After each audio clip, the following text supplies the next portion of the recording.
चला तर आज करूया कोथिंबीर वडी. हे डाळीचं पीठ आहे, हे तांदळाचं पीठ आहे आणि हे बाजरीचं पीठ आहे. करूया तर ती कोथिंबीर मिक्स करू. चटणी आपण मिरची लसूणची केलेली ही चटणी ऍड करू.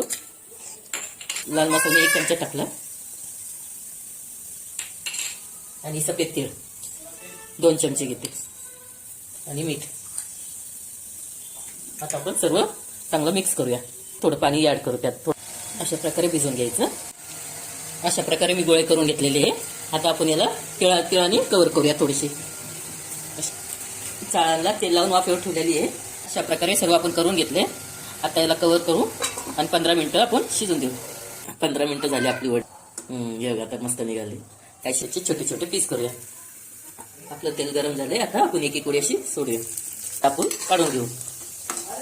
अशा प्रकारे टेस्टी कोथिंबीर वडी आमची तयार आहे. या खायला. थँक्यू.